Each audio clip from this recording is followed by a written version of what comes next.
آپ سب کے مرحومین کے درجات بلند فرمائے۔ چونکہ آج کی مجلس مخصوص مجلس ہے، جناب علی بن الحسین زین العابدین سید الساجدین بیمار کربلا مسافر شام اور اجڑی ہوئی مستورات کا آخری سہارا جناب سجاد، جناب کا مشہور لقب ہے زین العابدین، عبادت گزاروں کی۔ اسی مناسبت سے میں نے آیت وہ پیش کی آپ کے سامنے جس میں عبادت کا ذکر۔ خالق فرماتے ہیں اے میرا بندہ، تو ہر وقت کچھ نہ کچھ سوچ رہا ہے، جب تک تو بیدار ہے کچھ نہ کچھ تو یقیناً سوچ رہا ہے۔ اگر تاجر ہے تو تجارت کے لیے سوچتا ہے، دکاندار ہے تو دکانداری کے لیے سوچتا ہے، کسان ہے تو کاشتکاری کے لیے سوچتا ہے، مزدور ہے تو مزدوری کے لیے سوچتا ہے۔ اگر تو بیمار ہے تو حصول صحت کے لیے سوچتا ہے، صحت مند ہے تو بیماریوں سے بچنے کے لیے سوچتا ہے۔ بہرحال جب تک تو بیدار ہے کچھ نہ کچھ تو سوچ رہا ہے۔ تو کریم فرماتا ہے تو اتنا سوچتا ہے تو کیا کبھی تو نے یہ بھی سوچا ہے کہ میں بے نیاز اللہ نے تجھے پیدا کیوں کی؟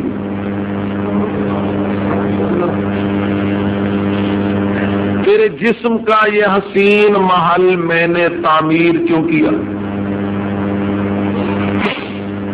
عقل جیسی نعمت دے کے میں نے تجھے اشرف المخلوقات کیوں بنایا؟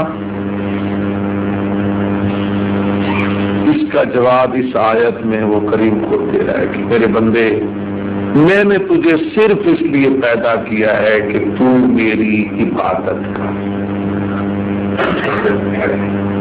توجہ ہے۔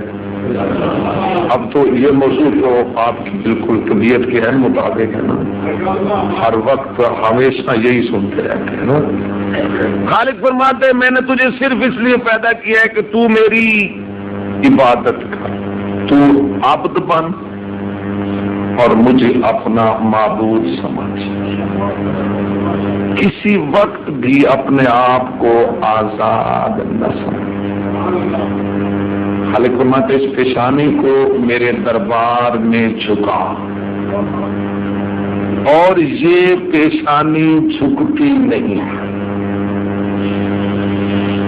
پورے جسم انسانی میں سر ایک سرکش عضو ہے، یہ نہیں جھکتا۔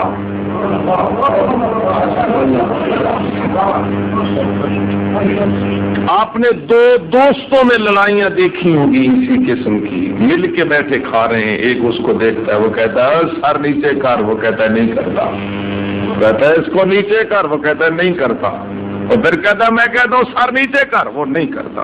ان سے چاقو نکلا ہے، ریوالور نکلا ہے، یہ سر نہیں جھکتا۔ توجہ نہیں فرمائی آپ، جھکتا ہے۔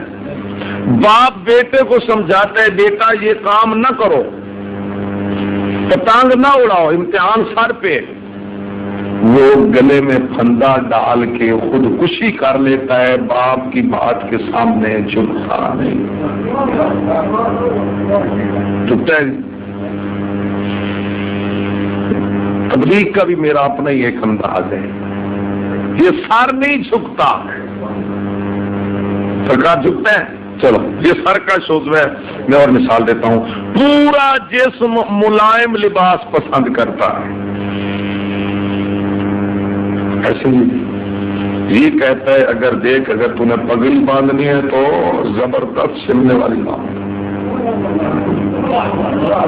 امامہ باندھنا ہے تو سخت بہت بڑا موٹا باندھ، مسجد میں جانا ہے پڑھنا 2 رکعت نماز ہے، میں نے نہیں دیکھا کوئی نمازی پہلی ٹوپی اٹھا کے سر پہ رکھ لے، وہ ایک دیکھتا یہ بھی نہیں اچھی یہ بھی نہیں اچھی، کوئی 5ویں ٹوپی سر پہ رکھے، وہ اس کا تقاضا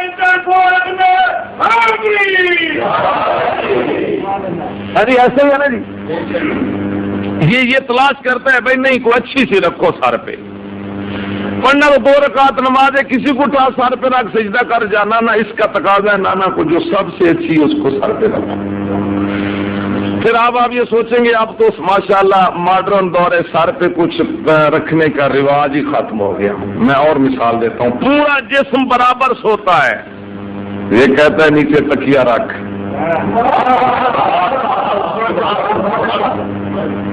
نہیں کہتے تکیہ نہیں ملتا، کوئی کپڑا لپیٹ کے رکھ، کپڑا بھی نہیں ملتا، بازو ٹیڑھا کر کے رکھ، بلند کر، کوئی اینٹ رکھ، یہ برابر نہیں رہتا۔ تو جو اتنا سرکش عضو ہے جو نہیں جھکتا، وہ کریم فرماتا ہے میرے بندے اسی کو میرے دربار میں سجدے گاہ پہ رکھ کے جھکا دے، پھر جتنی دفعہ تو کہے گا یا ربے یا ربے یا ربے، میں اتنی دفعہ کہوں گا لبیک یا عبدی، لبیک یا عبدی، لبیک یا عبدی، اس کو جھکا۔ تو غرض خلقت انسان کیا ہے؟ سبحان اللہ، یہی تو کہلوانا چاہتا ہوں آپ سے، غرض خلقت انسان عبادت۔ اچھی لگے یہ بات نہ لگے، دونوں کانوں میں سن کر اندر لے جائیں یا ادھر سے سن کر نکال دیں، بہرحال اللہ کے نزدیک غرض خلقت انسان ہے عبادت۔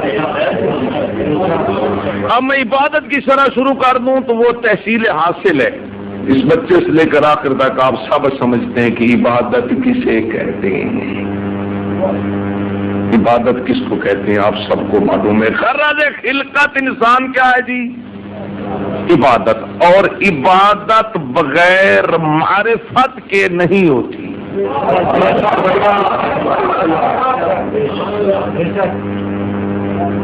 توجہ کر، عبادت بغیر معرفت کے، پہلے معرفت پھر عبادت۔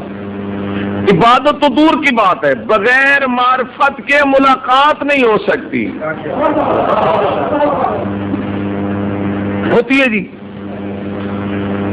اب میں آپ کے سامنے 10 دن کے لیے ہوں، میں اپنے وطن چلا جاؤں گا، آپ ادھر ہیں، پھر آپ اپنے وطن میں آئیں گے، کبھی آپ کی چلتے چلتے سارے راہ ملاقات ہو گئی تو آپ تو یقیناً مجھے پہچان لیں گے، لیکن میں تو نہیں پہچان سکوں گا۔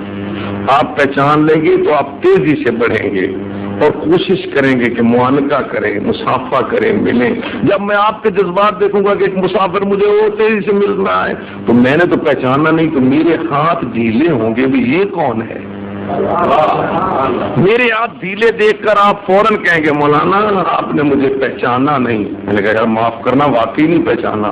اب کمال ہے، 10 دن وہاں دبئی میں رہے، ہم آپ کی مجلس سنتے رہے، آپ نے پہچانا ہی نہیں۔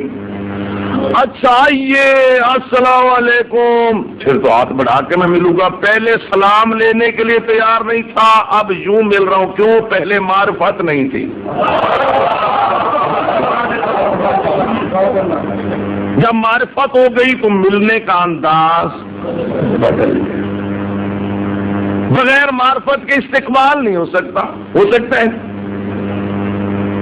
کسی ضلع کا بڑا افسر کسی دیہات میں چلا جائے ویسے ہی تو کہے گا السلام علیکم، ہو سکتا ہے وہ لوگ جواب نہیں دیں، اللہ جانے یہ کون۔ تو جب پتہ چلے گا ڈی سی صاحب آ رہے ہیں تو پھر وہ دور سے استقبال بھی ہوگا، نعرے بھی ہوں گے۔ کل سلام کا جواب نہیں دیتے تھے، آپ 2 میل سے جناب استقبال کر رہے ہیں، کیوں؟ کل معرفت نہیں تھی۔ تو معرفت جب تک نہیں ہوگی ملاقات نہیں ہو سکتی۔ خاصر کا بغیر معرفت کے استقبال نہیں ہو سکتا، تو بغیر معرفت کے سجدہ کیسے ہوگا؟ تو نمازی پہلے کر معبود کی معرفت پھر کر سجدہ، پہلے معرفت پھر عبادت۔ اس اللہ نے ہمیں 5 طریقے دیے ہیں پہچاننے کے لیے۔ اب 2 باتیں تو آپ تک پہنچ گئی نا کہ پیدا کیوں کیا ہے؟ عبادت کے لیے۔ عبادت بغیر معرفت کی نہیں ہوتی، بس اتنا آپ نے یاد کر لیا تو اب آگے بات چلتی۔ پیدا کیوں کیا جناب؟ عبادت کے لیے، اور عبادت بغیر معرفت کے ہمیں اللہ نے 5 طریقے دیے پہچاننے کے لیے، 5 آلے ہمارے جسم میں فٹ کیے ہیں اللہ نے پہچاننے کے لیے۔ ایک ہے ان میں قوت باصرہ، آنکھ سے دیکھ کر پہچاننا کہ وہ سامنے کون ہے، دیکھنا۔ دوسرا ہے قوت سامعہ، ہم سن کے پہچانتے ہیں کہ دیوار کی اس پر آواز کس نے دی ہے۔ جہاں ہمیں ٹیپ ریکارڈر میں جو ریل چل رہی ہے وہ آدمی نظر نہیں آ رہا، اس کی آواز ہم پہچانتے ہیں، تو وہ ہمیں وہ آواز سن کے پہچان رہے ہیں کہ یہ کون صاحب گفتگو فرما رہے ہیں، قوت سامعہ۔ تیسرا قوت شامہ، سونگھ کے پہچانتے ہیں کہ یہ حقیقت میں گلاب کا پھول ہے یا کاغذ کا بنا ہوا ہے۔ چوتھا قوت ذائقہ، چکھ کے پہچانتے ہیں کہ یہ نمک ہے، کھاد ہے یا چینی ہے۔ پانچواں قوت لمسہ، ہم ہاتھ سے مس کر کے پہچانتے ہیں کہ یہ شے نرم ہے یا سخت ہے۔ ان جگانا سن لگ پہ ہو جائے سرکار میں تو اب وہ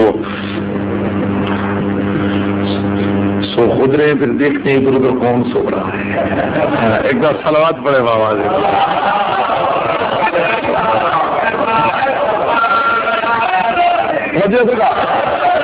بڑی مہربانی۔ ہاں جی، اب وہ ایک دفعہ سلسلہ ٹوٹ گیا، پھر دہرانا پڑے گا۔ پیدا کیوں کیا جی؟ اور عبادت بغیر معرفت کے اللہ نے ہمیں کتنے طریقے دیے معرفت کے؟ 5۔ قوت باصرہ، قوت سامعہ، قوت شامہ، قوت لمسہ، قوت ذائقہ، دیکھنا، سننا، سونگنا، چکھنا اور مس کرنا، یہ 5 طریقے دیے۔ ان 5 کا مرکز ہے عقل، اور عقل ہے پوشیدہ۔ آپ لاکھ عقل کے سامنے ہاتھ جوڑے کہ تو باہر آ، ہم نے تجھے دیکھنا ہے، عقل کہتی ہے میں دیکھنے والی شے نہیں، میں نے 5 کو ظاہر کیا ہے۔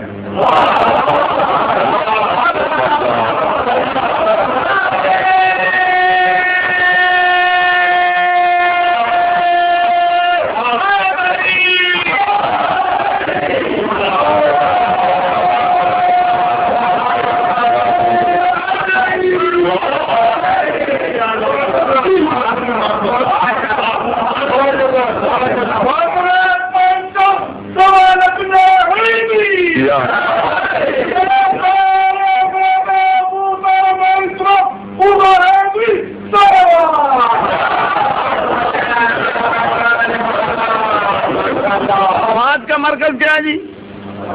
عقل پوشیدہ ہے، لاکھ توقع عقل باہر، ہم نے تو کہتے نہیں میں تو دیکھنے والی شے ہی نہیں، کبھی بھی دکھائی نہیں دوں، میں نے 5 کو ظاہر کیا، میں نے دیکھنا ہے تو 5 کے ذریعے، میں نے سننا ہے تو 5 کے ذریعے، میں نے کسی کو اچھا سمجھنا ہے تو 5 کے ذریعے، کسی سے نفرت کرنی ہے تو 5 کے ذریعے۔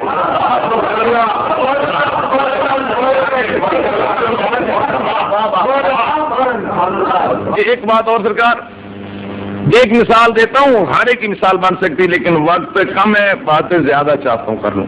قوت باصرہ ہے نا جی، یہ کہ معرفت کا ذریعہ، آپ مادر ساد اندھے کو بلائیں،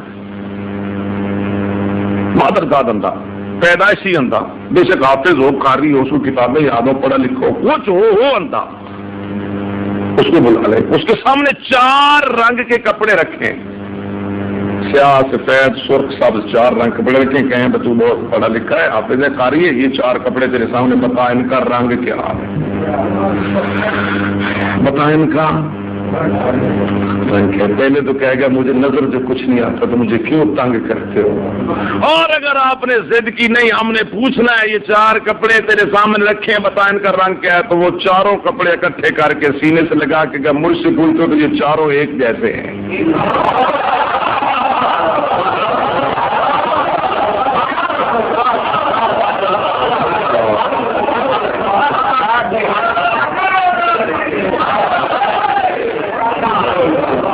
میں تو پوچھ دو تو 4 ایک ہو جائے۔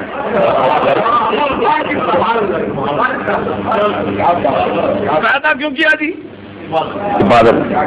عبادت بغیر معرفت کے ہمیں اللہ نے دیے کتنے طریقے؟ 5، دیکھنا، سننا، سونگنا، چکھنا، مس کرنا، قوت باصرہ، سامعہ، شامہ، لمس اور ذائقہ، اور خود اللہ ان 5 طریقوں میں آتا نہیں۔ نہ اس کو دیکھ کے پہچان سکتے ہیں، نہ اس کی بات سن سکتے ہیں، نہ وہ ہاتھ لگانے میں آ سکتا ہے، نہ سونگنے میں آ سکتے ہیں، نہ چکھنے میں آ سکتے ہیں۔ ان حواس میں آ جائے تو محدود ہو جائے گا۔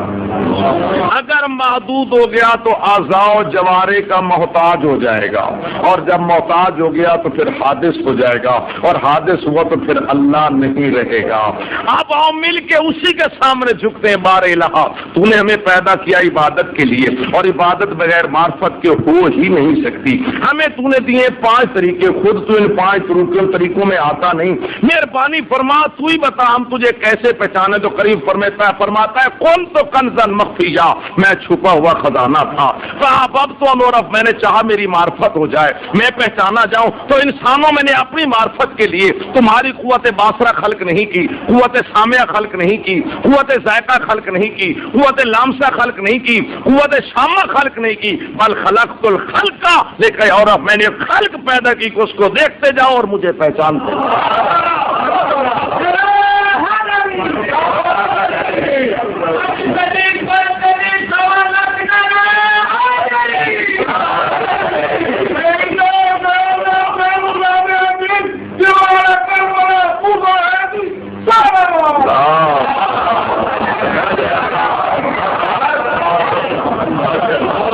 میں نے اپنی معرفت کے لیے ایک خالق پیدا کیا، ایک خالق پیدا کیا۔ مولوی دھوکہ دیتا ہے، یہی پڑھ کے حدیث قدسی وہ کہتا ہے ہم انسان ہیں اللہ کی معرفت کا، ہم ہیں کیا میں اللہ کی معرفت کے لیے خلق ہوا ہوں؟ کہتا نہیں، خلقت الخلق لے کے فرماتا ہے میں نے ایک مخصوص خلق کو پیدا کیا ہے اپنی معرفت کے لیے، اور وہ عقل کہتی ہے وہ خلق کون سی ہو سکتی ہے؟ وہ خلق صرف ہو سکتی ہے جس کو اس نے سب سے پہلے خلق کیا۔ اس کی مثال واضح، آپ کے بازار میں کوئی کاریگر آ کے نئی دکان کھولتا ہے، کاریگر مطلب ایک زرگر ایک سنار ہے، آپ کے بازار میں نئی دکان کھولتا ہے، تو جو پہلا زیور آپ کے بازار میں وہ بنائے گا اس پہ پوری قوت صرف کرے گا، پوری کاریگری صرف کرے گا، پوری اس کو بنا سنوار کے سجا کے اس کو شوکیس میں رکھے گا، وہ عام کاریگر بھی سمجھتا ہے اس بازار میں بنا ہوا میرا پہلا زیور میری معرفت کا ذریعہ بنے گا۔ لوگ اس سے میرے بنے ہوئے زیور کو دیکھ کر پہچانیں گے کہ میں کاریگر کتنا ہوں، اور اگر میرے پہلے بنے ہوئے زیور میں کوئی نقص رہ گیا وہ اس کا نقص شمار نہیں ہوگا، وہ مجھ بنانے والے کا نقص شمار ہوگا۔ تو ہم جو ہیں مکمل نقص، کیا ہم جو کلی طور پر نقص ہیں کیا ہم اللہ کی معرفت کا ذریعہ ہے؟ نہیں، اللہ کی معرفت کے ذریعہ وہ ہیں جو کلی طور پر اکمل ہیں، جن کو اللہ نے اپنی معرفت کے لیے خلق کیا۔ وہ صرف وہ مخلوق ہے جس کو سب سے پہلے خلق کیا تھا۔ اب اٹھاؤ اور طریقے دیکھو، حدیث دیکھو، اللہ نے سب سے پہلے کن کو خلق کیا؟ تو رسالت ماں فرماتے ہیں اول ما خلق اللہ نوری، سب سے پہلے اللہ نے مجھ محمد کے نور کو خلق کیا، جب نہ عرش تھا، نہ فرش، نہ لو، نہ قلم، نہ جنت، نہ دوزخ، نہ جن، نہ بشر، نہ ہوا، نہ فضا، نہ آفتاب و مہتاب، نہ چرند و پرند، نہ سیارے نہ ستارے، نہ مٹی نہ پانی، نہ آگ نہ ہوا، نہ مولوی نہ خطیب، نہ آپ نہ ہم، کچھ نہ تھا بابا، نہ صفی اللہ تھا، نہ نجی اللہ تھا، نہ خلیل اللہ تھا، نہ کلیم اللہ تھا، نہ روح اللہ تھا، نہ جبریل تھا، نہ میکائیل تھا، نہ اسرافیل تھا، نہ اسرائیل تھا، بس ایک وہ بنانے والا تھا، ایک یہ بننے والا تھا، وہ بے مثل تھا، یہ بے مثل بنا، وہ بے مثال تھا، یہ بے مثال بنا، وہ لازوال تھا، یہ لازوال بنا، وہ لا ریب تھا، یہ بے عیب بنا، وہ قوی تھا جو اس کی قوت بنا، وہ قادر تھا جو اس کی قدرت بنا، وہ کریم تھا جو اس کا کرم بنا، وہ عظیم تھا جو اس کی عظمت بنا، وہ رحیم تھا جو اس کی رحمت بنا، وہ خدا تھا یہ نمائندہ خدا بنا، وہ اللہ تھا یہ رسول اللہ بنا، وہ لا الہ الا اللہ تھا یہ محمد رسول اللہ۔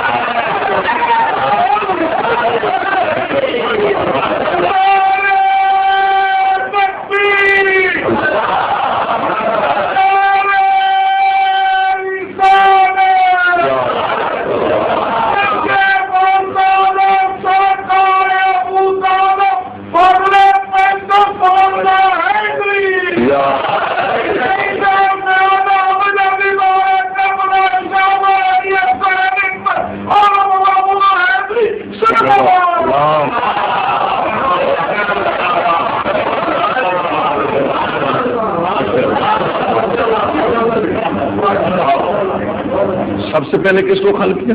اول ما خلق اللہ نور. تو کیا رسالت مبعوث اکیلے تھے؟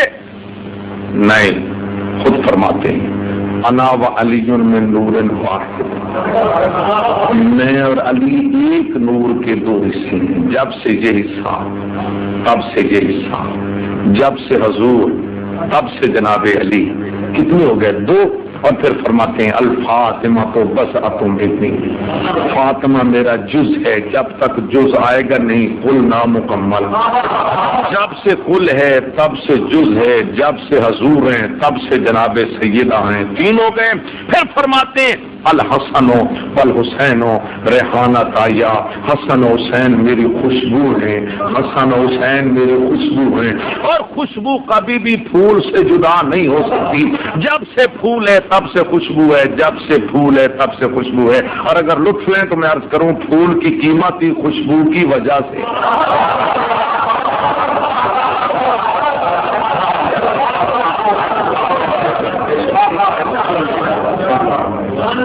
تو کتنے ہو گئے جی؟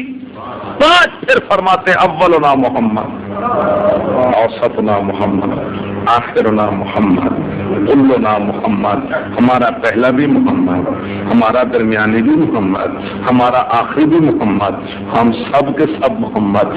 جب سے پہلا محمد، تب سے درمیانی محمد، تب سے آخری محمد. اسی عقیدے پہ موت مانگنا.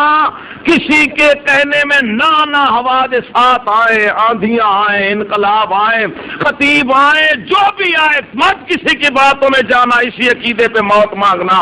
اللہ نے اپنی معرفت کے لیے اس نور اول کو خلق کیا جو بظاہر ایک تھا اور حقیقت میں 14 تھا.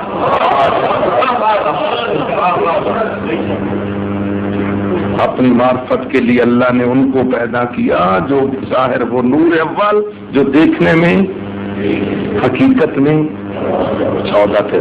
ہاں ہیں 14، قول ایک ہے، ہیں 14 فعل ایک ہے، ہیں 14 گفتار ایک ہے، ہیں 14 رفتار ایک ہے، ہیں 14 صورت ایک ہے، ہیں 14 سیرت ایک ہے. کچھ آپ کے چہرے سے مجھے پتا چلا، میرے ساتھ آ رہے ہیں. 14 قول ایک ہے، 14 فعل ایک ہے، 14 گفتار ایک ہے، 14 رفتار ایک ہے، 14 صورت ایک ہے، 14 سیرت ایک ہے، 14 عمل ایک ہے، 14 طریقہ وضو ایک ہے، 14 طریقہ نماز ایک ہے، 14 وقت سیر و افطار ایک ہے، 14 نصاب زکوٰۃ ایک ہے، 14 مناسک حج ایک ہے، 14 خاندان ایک ہے.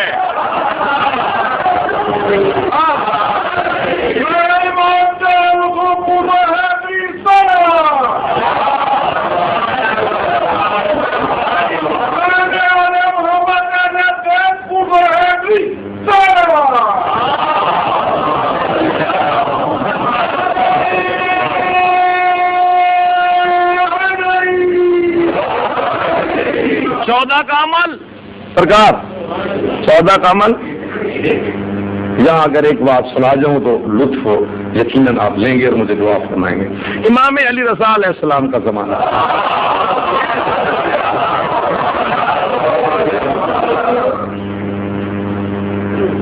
زمانہ ہے بھائی. آپ توجہ سنیں گے، دونوں بچے جو بیٹھے سن رہے نا. امام علی رضا علیہ السلام کا زمانہ ہے. ایک مومن نے خواب دیکھا، اپنے شہر میں سویا ہوا ہے، خواب دیکھا کہ ہماری شہر کی جامع مسجد میں رسالت مآب تشریف. کیا دیکھا؟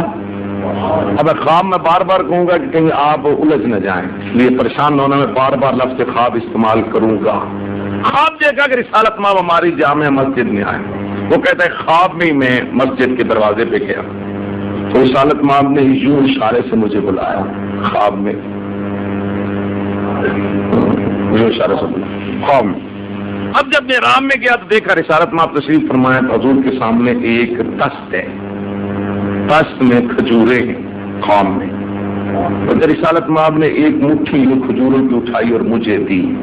خواب میں جب میں نے علیحدہ بیٹھ کے کھجوروں کو گنا تو کھجوریں 18.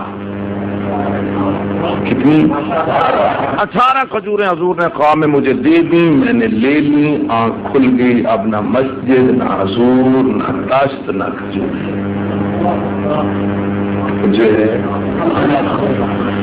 اب وہ کہتے ہیں ایک تو مسئلہ اچھا ہو گیا کہ رسالت مآب کی زیارت ہوگی، تو اب یہ جو 18 کھجوریں انہوں نے دی اس کا کیا مطلب ہے؟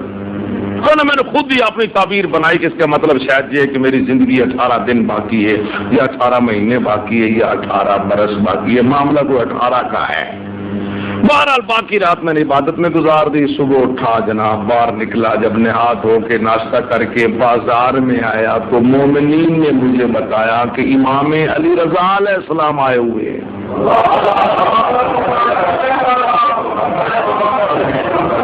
جو اسے پتہ چلے گا ان کا علم کتنا۔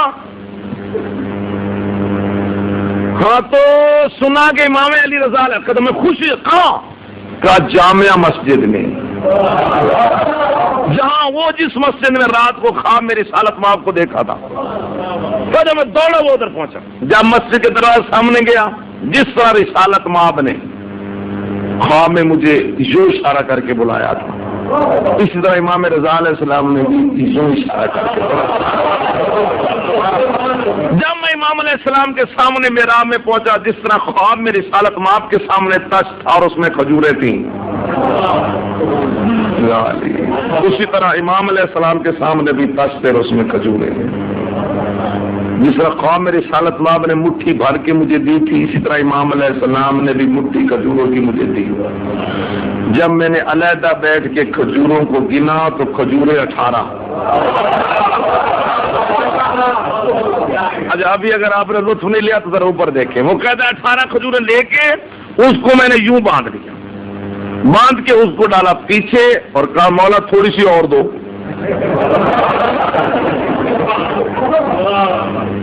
تھوڑی سی اور دو، بال بچہ بہت سے ہے، مولا کچھ اور دو۔ فتبسم الامام، امام مسکرا کے فرماتے ہیں لو زادک جدی رسول اللہ لزدتک، اگر رات خواب میں رسالت مآب 18 سے زیادہ دے جاتے تو میں امام رضا بھی 18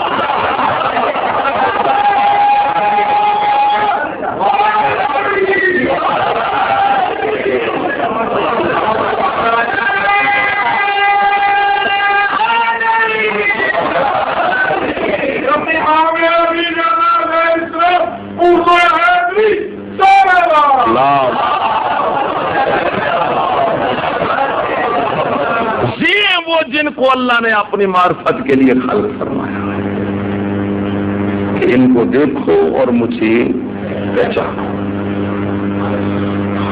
جس امام کو آج آپ رونے آئے ہیں،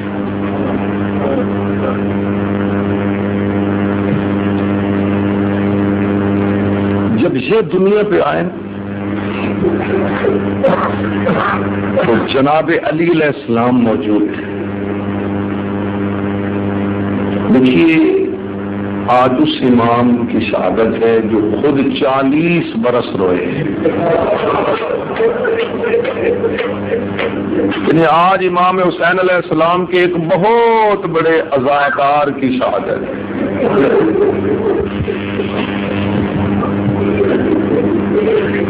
جو فرمائی آپ نے، جو میں نے لفظ استعمال کیا ہے، امام حسین علیہ السلام کے بہت بڑے عزادار کی شہادت، 40 برس جو بابا کے غم میں رویا ہے، اور پھر بھی آج جس وقت امام محمد باقر علیہ السلام نے دیکھا تو کہتے ہیں بابا اب اتنا روئے ہیں، تو کہتے ہیں میرے بیٹے باقر جو تیرے دادا کو رونے کا حق تھا وہ اب بھی بھول گیا۔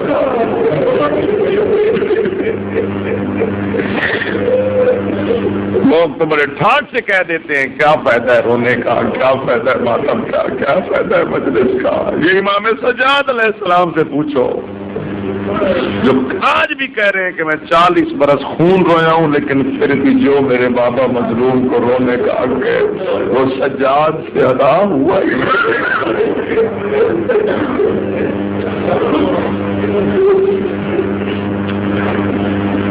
میں آپ سے صرف پوچھنا چاہتا ہوں کہ آپ جناب سجاد کے کتنے مصائب سن سکیں گے، جس کی پوری زندگی دکھوں سے بھری، حق نہ جانا، جتنی کوشش ہو سکے اس غریب کو رونا۔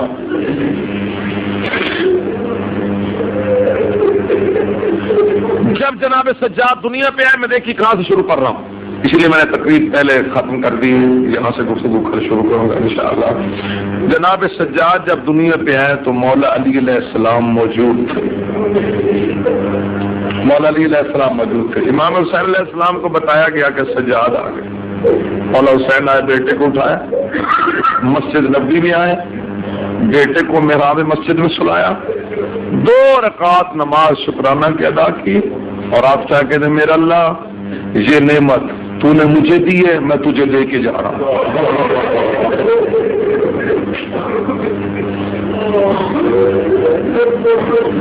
میں تجھے دے کے جا رہا ہوں۔ جناب حسین علیہ السلام جناب سجاد کو محراب مسجد میں چھوڑ کر گھر آئے۔ مولا علی علیہ السلام کو معلوم ہوا، مولا مسجد میں چلے گئے، 2 رکعت نماز پڑھی، آپ کیا کہتے میرے اللہ یہ نعمت تو نے حسین کو دی ہے، حسین تجھے دے گیا، میں علی کو اس سے مانگنے آیا۔ سجاد کو اٹھایا، سب سے پہلے گردن پہ بوسہ دیا، یوں ہاتھ پہ بوسہ دیا، پیشانی پہ بوسہ دیا، پشت سے کپڑا اٹھا کے پشت پہ بوسے دیتے آتے، اور علی روتے آتے ہیں، کہتے ہیں زینب بیٹا میں سجاد کو اللہ سے مانگ کے لایا ہوں۔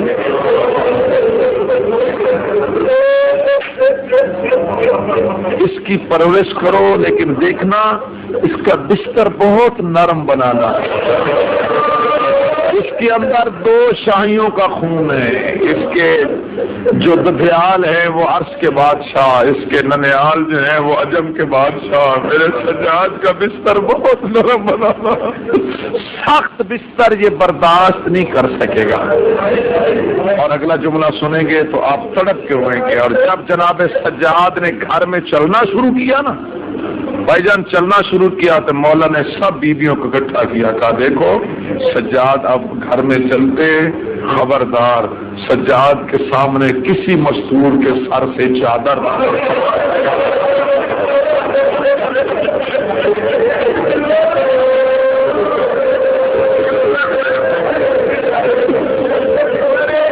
کوئی بیوی سجاد کے سامنے بلند آواز سے نہ بولے، یہ بہت غیرت مند ہے، یہ برداشت نہیں کر سکے گا۔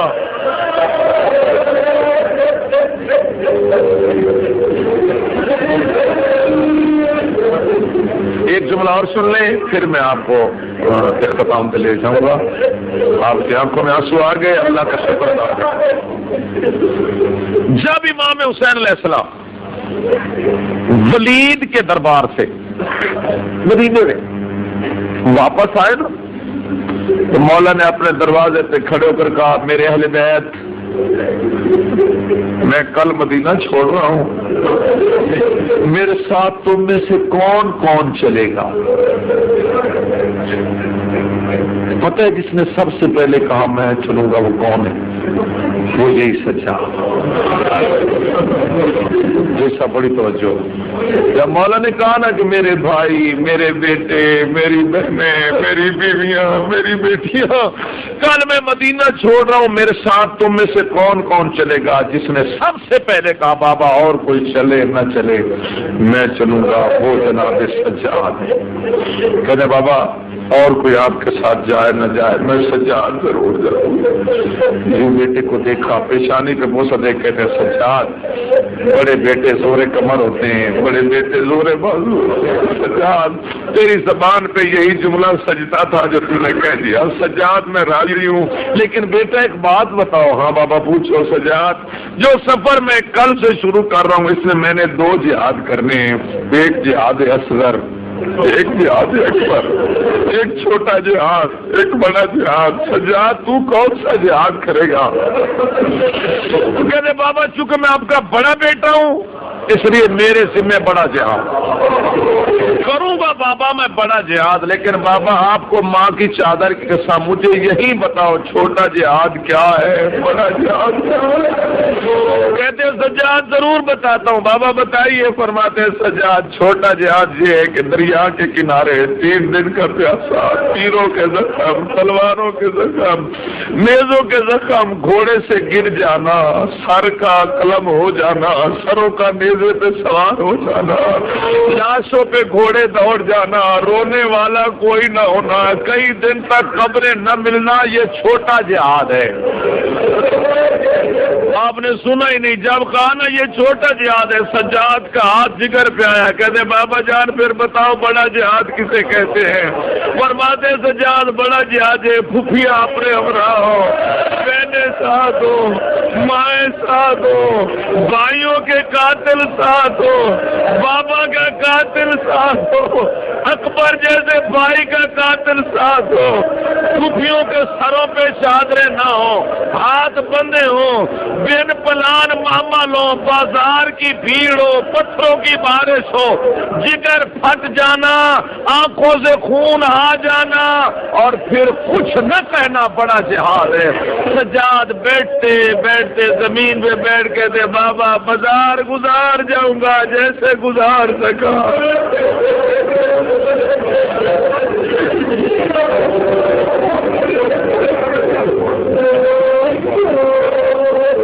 خدا کرے آپ کسی غم میں نہ روئیں، یہی رونے کا حق ہے جو آپ رو رہے ہیں۔ یہ مدینے میں کھڑے ہو کر جب وعدہ کر لیا بڑا جہاد کروں گا، اس کے بعد سے لے کر کربلا تک میں نے نہیں دیکھا کہیں کہ سجاد نے کوئی بات کی ہو، بس یہ سوچتا رہا میری پھوپھیاں اور بابا، میری بہنیں اور بابا۔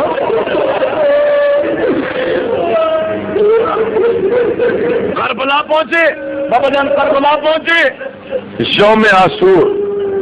اب وہ واقعات آپ کو سنانا نہیں چاہتا۔ ایک دفعہ جب علی اکبر گئے، پھر سجاد اٹھے، ایک دفعہ جب بابا ملنے آئے، وہ جملہ میں سنا دیتا ہوں، جب بابا ملنے آئے نا، بابا ملنے آئے آخری وقت خیام میں آئے نا بابا ملنے سجاد سے، اگر سجاد سے تو کہا نا بی بی زینب نے مجھے کس کے حوالے کر کے جانا، تو فرمایا آؤ۔ اس خیمے میں آئے جہاں جناب سجاد بستر بیماری میں تھے، پاس بیٹھی تھی بی بی فاطمہ، امام محمد باقر علیہ السلام کی ماں، امام حسن علیہ السلام کی بیٹی۔ تو امام حسین کہتے ہیں فاطمہ بیٹی میرے سجاد کا کیا حال ہے؟ یہ جملہ اگر سن لیں گے تو ماتم کریں گے۔ جب کہا نا کہ میرے سجاد کا کیا حال ہے، بی بی کہتی ہے چچا جان کسی کسی وقت پہلو بدل بدل کے کہتا ہے ہائے صاحب، کبھی یہ پہلو بدلتا ہے کہتا ہے ہائے صاحب، کبھی یہ پہلو بدلتا ہے کہتا ہے ہائے صاحب،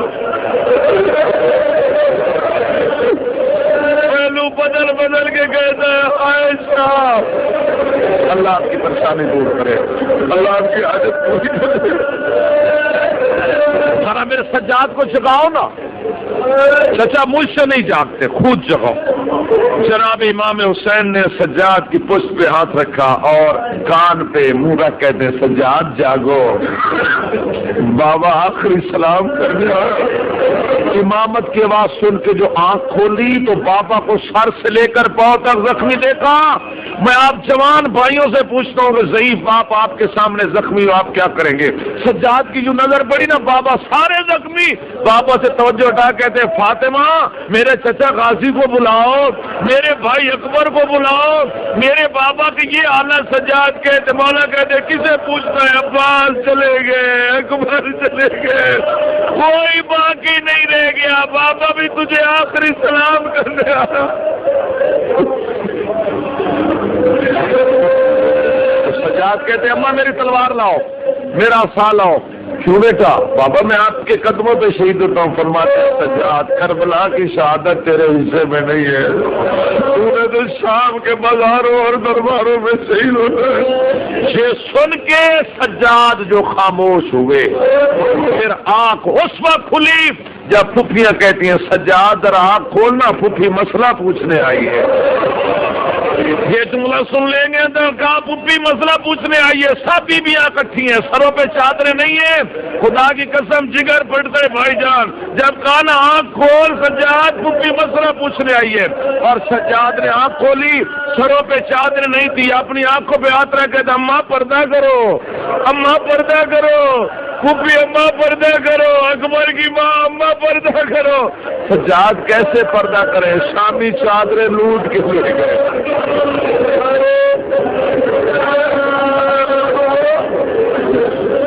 حوصلہ، بہت رونا ہے، بہت سفر کرنا ہے، جہاں تھک جائیں گے میں وہیں چھوڑ دوں گا۔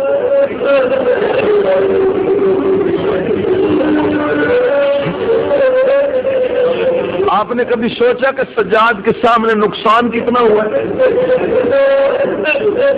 اب میں مختصر کرتا ہوں بھائی جان، سجاد کے سامنے نقصان کتنا ہوا ہے؟ مدینے سے چلی تھی 120 بیویاں اور 84 بچے۔ کتنے جی؟ 120 بیویاں، 84 بچے، اور شام سے جب سجاد نکلا بچ گئی 12 بیویاں اور صرف 9 بچے۔ آپ رو سکتے ہیں تو رو لیں، ماتم کر سکتے ہو تو ماتم کریں۔ 120 بیویوں میں سے 12 بچ گئے، 84 بچوں میں سے 9 بچ گئے۔ کہاں چلے گئے یہ سارے مسافر؟ کیسے برداشت کرو گے؟ ان پلانے محمل دستور ہوتا ہے، بیویاں بھی ہوں بچے بھی ہوں تو مائیں اپنے بچوں کو پکڑ بیٹھتی ہیں، لیکن خدا کی قسم جو قافلہ کربلا سے چلا اس میں ماؤں نے بچوں کو نہیں، بچوں نے ماؤں کو پکڑا ہوا تھا۔ کسی نے یوں پکڑا ہوا تھا، کسی نے یوں پکڑا ہوا تھا۔ اونٹ دوڑتے تھے، بچے کہتے تھے اماں میرے ہاتھ تھک گئے۔ اونٹ اور دوڑتے، اماں میرے ہاتھ چھوٹ رہے۔ کوئی اونٹ اور دوڑتے، اماں میرے ہاتھ چھوٹ گئے۔ مائیں کہتی اللہ کے والے میرا لال، ماں بندے پکڑ نہیں سکتی۔ ایک جملہ کہہ کے آخر تک پہنچتا ہوں۔ ایک آدمی کہتا ہے میں اسی رستے پہ سفر کر رہا تھا۔ جو آدمی کہتا ہے مجھے مجلس میں بیٹھ کر رونا نہیں آتا، یہ جملہ سمجھے۔ ایک آدمی کہتا ہے میں اسی رستے پہ سفر کر رہا تھا، میں نے ایک بچے کی لاش دیکھی، میں نے قبر کھودی، بچے کو دفن کیا۔ دور سے کسی بیوی کی آواز آئی تیری مہربانی۔ کہتا پھر آگے چلا، پھر ایک بچے کی لاش، کہتے میں نے قبر کھودی، بچے کو دفن کیا۔ اسی مستور کی پھر آواز آئی تیرا شکریہ۔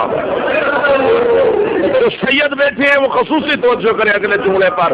وہ کہتا ہے پھر جو میں آگے بڑھا تو میں نے پھر ایک بچے کی لاش دیکھی، کہتے میں نے قبر کو کھودا اور میں نے ارادہ کیا بچہ دفن کروں۔ اسی مزدور کی آواز ہے اسے ہاتھ نہ لگانا، اسے ہاتھ نہ لگانا، تو پردہ کر جا، پہلے میرے بیٹے تھے، یہ میری بیٹی ہے، یہ میری غیرت کا مسئلہ ہے، پردہ کر جا، میں بطول خود اس کو دفن کروں۔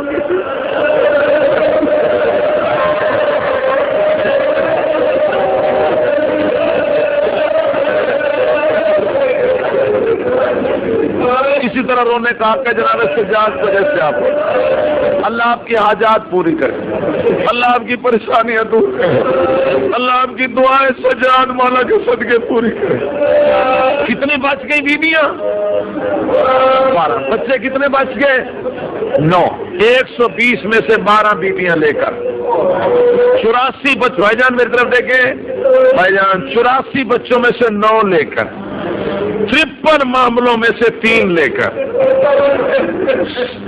سیاہ داڑھی کے ساتھ سجاد آیا تھا، سفید ہو، سیدھی کمر کے ساتھ آیا تھا، کمر چھپ کے، 24 برس کا جوان تھا اور اب 90 سال کا ضعیف دکھائی دیتا۔ جب 3 معاملوں کی مہار پکڑ کے سجاد شام سے نکلا نا، اور مہاریں کھینچتا کھینچتا کربلا پہنچا، اور پھپھی سے کہا اماں یہ کربلا ہے، یہ کربلا ہے۔ تو بیویاں معاملوں سے اتری، بجٹ سنبھل کے سنیں، بیویاں معاملوں سے اتری اور بیوی کہتی ہے سجاد ذرا میرے ساتھ آنا، سجاد ذرا میرے ساتھ آ، میری طرف دیکھنا، سر نیچے نہ کرنا، خدا نہ نیچے نہ کرنا، یوں کر کے سجاد ادھر میرے ساتھ آ۔ سجاد کا بازو پکڑ کے اپنے بھائی حسین کی قبر پہ رکھ کے بیوی کہتی ہے حسین اپنی امانت سنبھال لے، حسین اپنی امانت سنبھال لے، میں بازاروں درباروں میں سے تیرے سجاد کو بچا کے لائی۔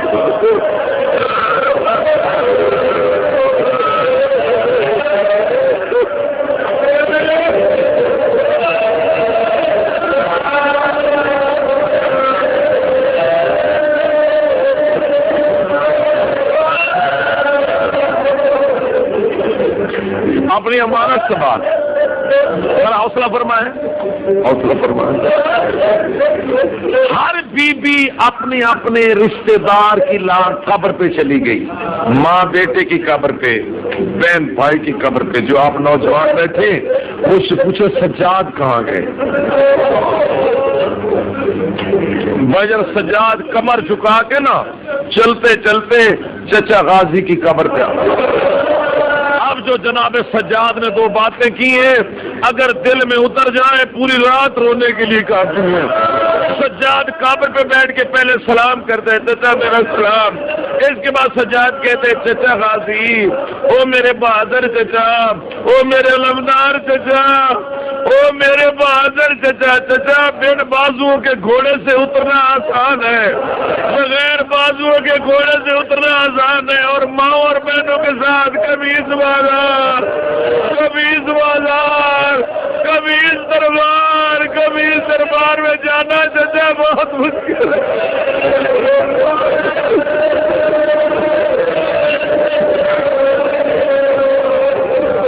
اگلا جملہ سن لیں، اور اگر دل ماتن کے لیے کرے تو پھر ہاتھ اور سینہ پیارا نہیں کرنا۔ پہلے یہ کہا نا چچا بغیر بازو کے گھوڑے سے اترنا آسان ہے، اور ماں اور بہنوں کے ساتھ کبھی اس بازار، کبھی اس بازار، کبھی اس دربار، کبھی اس دربار میں جانا چچا بہت مشکل ہے۔ اس کے بعد کہتے ہیں چچا غازی ایک دفعہ قبر سے باہر آؤ، چچا ایک دفعہ قبر سے باہر آؤ، یہ 12 بیویاں میں شام سے بچا کے لے آیا ہوں، تم مجھے پہچان کے بتاؤ تمہاری بہن زینب کون؟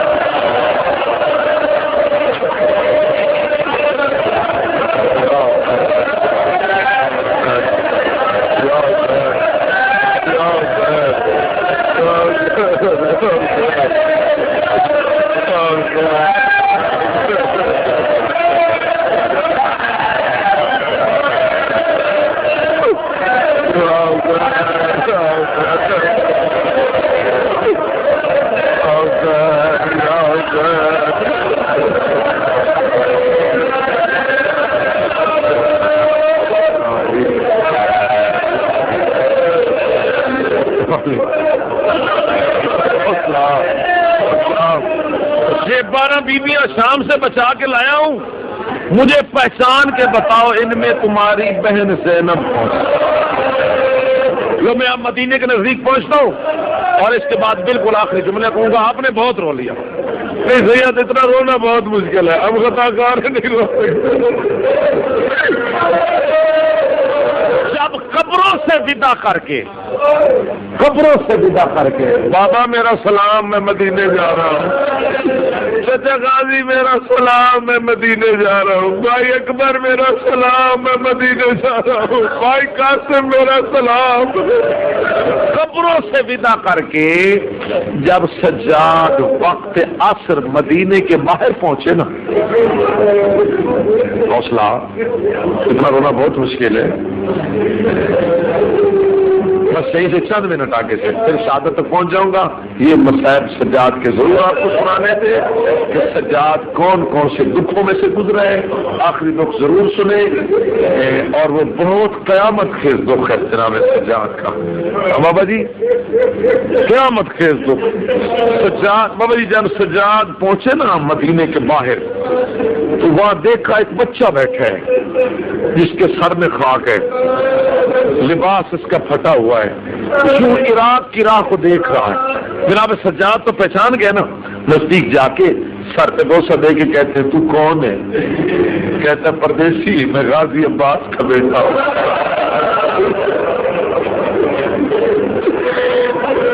کیسے برداشت کرو گے، کیسے برداشت کرو گے؟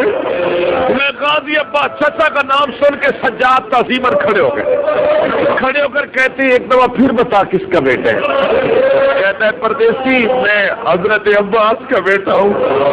تو سجاد کہتے ہیں پھوپھی یہ عباس کا بیٹا بیٹھا ہے۔ بی بی بہت تیزی سے محمل سے اتری، آ کے بسم اللہ کر کے بچے کو اٹھایا، گود میں بٹھا کے بابا جان سر پہ بوسہ دے کے بی بی کہتی ہے مجھے بھی بتا کس کا بیٹا ہے؟ کہتا ہے بی بی میں غازی عباس کا بیٹا ہوں۔ بی بی کہتی ہے کتنا پیارا تو نے نام لیا، ایک دفعہ پھر بتانا کس کا بیٹا ہے؟ کہتا ہے میں غازی عباس کا بیٹا ہوں۔ بی بی ہاتھ اٹھا کے دی میرا اللہ تیرا لاکھ شکر ہے، میری بھائیوں کی نسل تو بچ گئی، میں تو جھولی خالی کر کے آ گئی، میں تو جھولی خالی کر کے آ گئی، میرے بھائیوں کی نسل تو باقی۔ بی بی کہتی ہے یہاں کیوں بیٹھا ہے؟ حوصلہ۔ بی بی کہتی ہے یہاں کیوں بیٹھا ہے؟ یہ جملہ سنے پھر ماتم کر لینا، پھر میں آخری بات کروں۔ یہاں کیوں بیٹھا ہے؟ کہتا نا بی بی نام، یہ بات اس کو بتاؤں گا جو سید ہو۔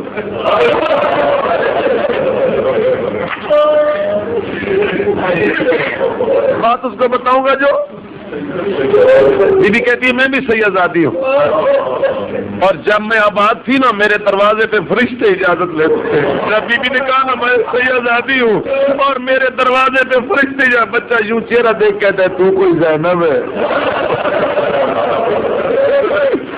بی بی کہتی ہے مجھے پہچان، میں تیری اجڑی پھوپھی زینب ہوں، میں تیری بوئی لٹی پھوپھی۔ اب بتا یوں کیوں بیٹھا ہے؟ کہتا اماں آج نہیں 6 ماہ ہو گئے، صبح سے گھر سے نکل آتا ہوں، اسی جھاڑی کے پاس بیٹھا رہتا ہوں، عراق کو دیکھتا رہتا ہوں، گود اٹھا کے دعائیں کرتا رہتا ہوں، کبھی تو واپس آ جاؤ گے، کبھی تو واپس آ جاؤ گے۔ بی بی کہتی ہے یہی تو پوچھتی ہوں کیوں آ بیٹھتا ہے؟ کہتا ہے اماں گھر سگرا کے بہن نہیں بیٹھنے دیتے، تو کبھی اس دروازے پہ روتی ہے، کبھی اس دروازے پہ۔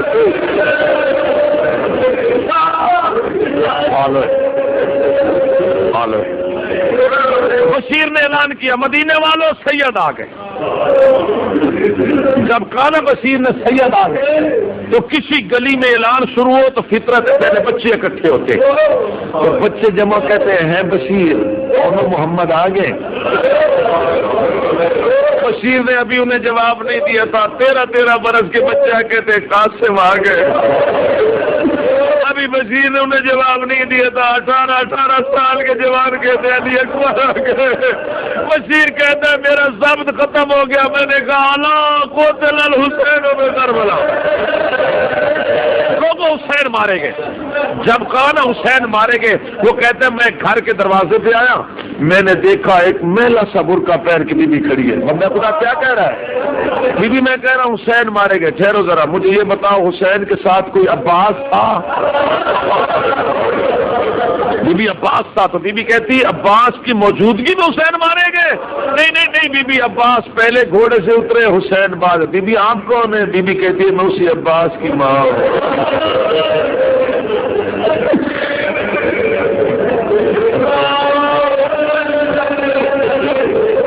یہی اعلان سنا جناب زینب کی بیٹی ہوں، بڑا رو چکے آپ، اس سے آگے تو آپ کا امتحان ہے، لیکن جناب سجاد کی شہادت تک مجھے لے جانا ہے۔ آج پھر 2 شہادتیں ہیں، ایک جناب سجاد کی شہادت ہے، ایک بی بی فضہ کی شہادت ہے، اور میں ضرور وہ اشارہ بھی کروں گا، آپ تھک نہ جانا۔ بہت رو چکے، حق بنتا تھا میں ابھی اشارہ کرتا، جنازہ آ جاتا، لیکن نہیں، مجھے چند لفظ کہنے میں یہ موقع ہر روز نہیں بنتے۔ ختم کرتا ہوں۔ جناب زینب کی بیٹیاں حضرت محمد الفیہ کے واقعہ ماموں ہماری اماں آ گئی، ماموں ہماری اماں آ گئی۔ تو بیٹی روتی کیوں ہو؟ امی آج خوش ہو؟ نہیں ماموں ہم سن رہی ہیں، امی اجڑ کے آئی۔ محمد الفیہ گھوڑے پہ سوار ہوا، ساتھیوں کو ساتھ لیا۔ وہ اب یہ سجاد مولا کا سب سے بڑا دکھ ہے، سب سے بڑا دکھ ہے جناب سجاد کا، جہاں تک میں آپ کو لے آنا چاہتا تھا۔ محمد الفیہ چچا ہے، ادھر وہ جناب سجاد بیٹھے خیموں کے سامنے، ادھر جناب باقر بیٹھے، سجاد مولا یوں ہاتھ رکھ کے رو رو کے کہہ رہے ہیں ہائے میرے پیاسے بابا، ہائے میرے اللہ راسی بابا، ہائے میرے غریب بابا۔ سجاد بابا کا نام لے کر رو رہے ہیں، سامنے سے محمد الفیہ آئے، بھائی جان توجہ ہے، تو جناب باقر کا بابا وہ دیکھو نا، دادا محمد الفیہ آ رہے ہیں، کہتے ہیں سجاد، کہتے ہیں باقر تیرا دادا ہے میرا چچا ہے، ذرا مجھے سہارا دو نا، میں اٹھ کے چچا کی تعظیم کروں۔ جناب باقر نے سہارا دیا، جناب سجاد کا جناب محمد انفیہ نے یوں دیکھا، یوں دیکھی نا۔ اب یہ سب سے بڑا دکھ ہے جناب سجاد، 1 سال کا عرصہ گزرا ہے، محمد انفیہ یوں دیکھے یہ ہمارے تو نہیں ہے۔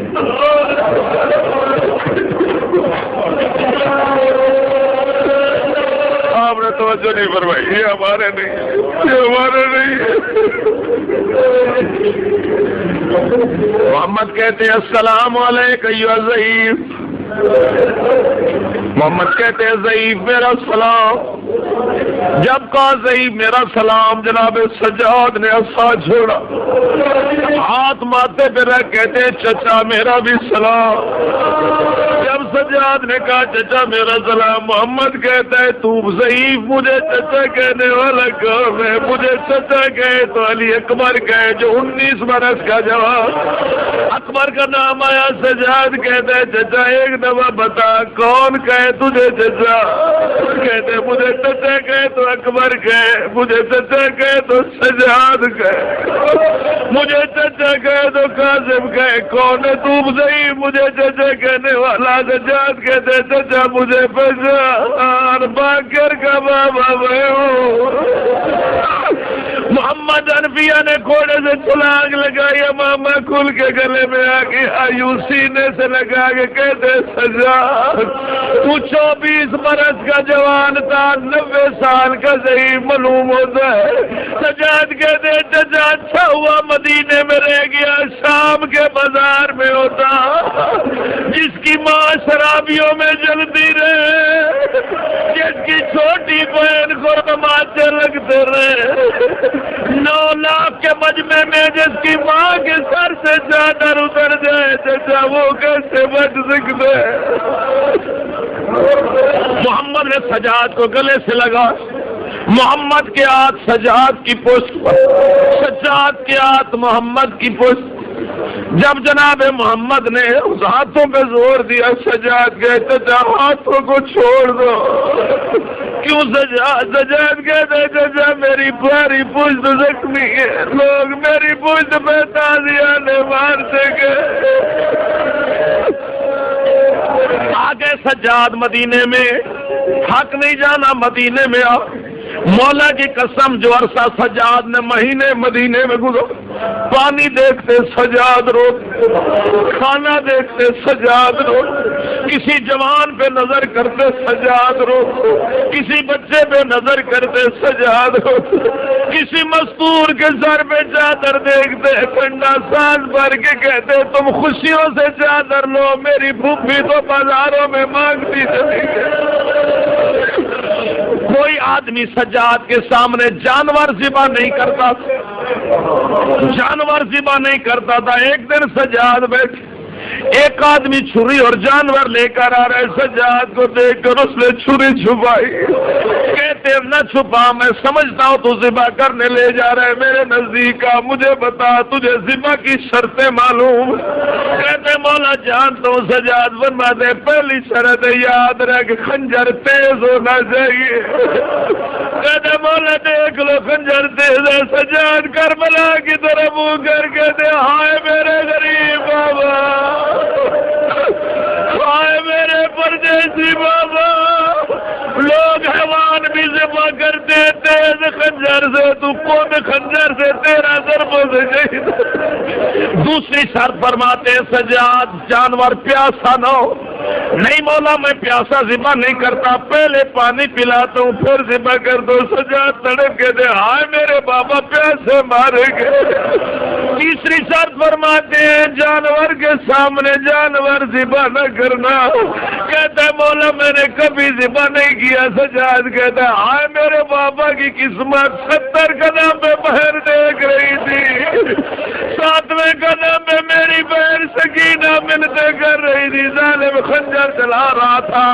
40 برس سجاد خون روتے رہے، جب 24 محرم آئی ظالم نے زہر دیا، سجاد بستر پہ تڑپ رہا ہے، کبھی یہ پہلو بدلتا ہے کہتا ہے ہائے شام، یہ پہلو بدلتا ہے کہتا ہے ہائے شام۔ ادھر مدی شام کے باہر جناب زینب کی قبر پہ بی بی فضہ بیٹھی ہے، کہتی ہے زینب میرا وقت آخر آ گیا، آخر میں معصومین کو اپنی گود میں کھلاتی رہی، اٹھاتی رہی، میں نے شام کے سفر کیے، کوئی غیر مارا میری میت کو ہاتھ نہ لگا ہے۔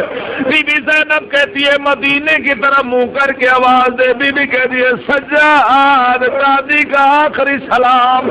ادھر سجاد کو زہر مل گیا، سجاد کہتے باقر جلدی آ، مجھے غسل کفن بعد میں دینا، پہلے دادی کو جا کے دفن کر گیا۔ کیسے سنیں گے جناب فضا بیٹھی تھی قبر پہ، محمد باقر نے ہاتھ رکھا، کہتی ہے سجاد ہے نہیں دادی میں باقر ہوں۔ بی بی کہتی ہے تے بابا نہیں آئے، نہیں آئے، کیوں نہیں آئے؟ کیا میں اس کے ساتھ مہارے نہیں کھینچتی رہی؟ اما ناراض نہ، میرے بابا کو زہر مل گیا، میرے بابا بستر پہ تڑپ رہے۔ بی بی کہتی ہے تو امام ہے، میری ایک دن زندگی بڑھا، مجھے مدینے لے جا، میں تیرے بابا سجاد کا ماتم کرتی ہوں۔ شریف و سجاد جب بھی جناب فضہ کو غسل دے کے کفن پہنا چکے، ادھر سے قافلہ آیا، قافلہ آ کے کہتا ہے مسافر یا ایک ضعیفہ رہتی تھی، کہتے یہ اسی ضعیفہ کی میت، تم کون ہو؟ وہ کہتے ہیں میں ان کا بیٹا داؤد ہوں۔ جب کا بیٹا داؤد ہوں، کہتے تو کون ہے؟ فرماتے میں محمد باقر ہوں۔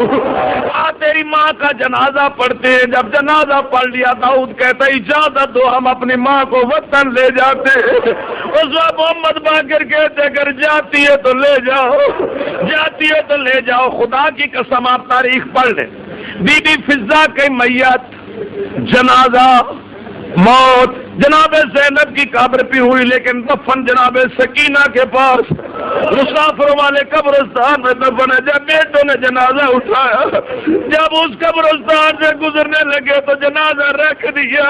محمد باقر کہتے کیوں رکھ رہے؟ کہتے سجے باقر یہ بتا یہ چھوٹی سی قبر کس کی ہے؟ محمد باقر کہتے میری پھوپھی سکینہ کی قبر ہے۔ کہتے جب ہم میت لے کے گزرے قبر ہلی، آواز آ رہی ہے دادی تو بھی چھوڑ کے جا رہی ہے۔ محمد باقر دفن کر کے جو واپس ہے، سجاد کی روح برباد کر گئی۔ سجاد کا جنازہ اٹھایا، سجاد کا جنازہ اٹھا کے دے بابا تیرا سجاد دنیا سے جا رہا ہے۔ اب میں جو لوگ سمجھ جائیں وہ ماتم کریں گے۔ میں آپ پنجابی میں ایک بند پڑھنا چاہتا ہوں، پنجابی میں ایک بند پڑھنا چاہتا ہوں۔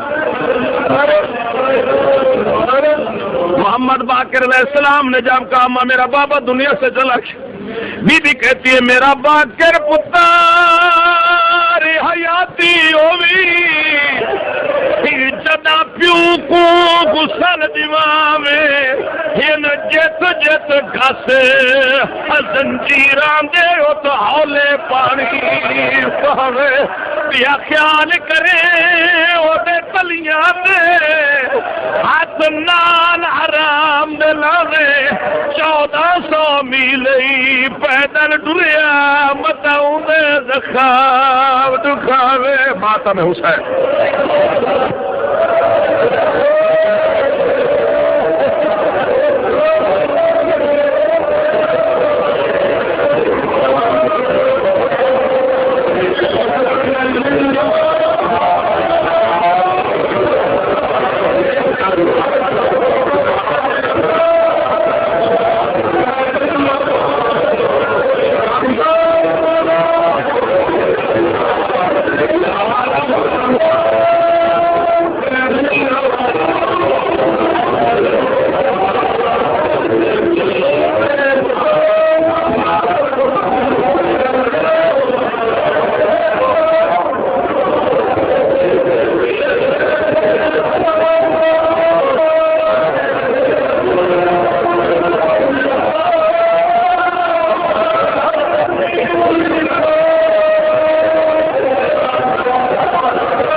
میں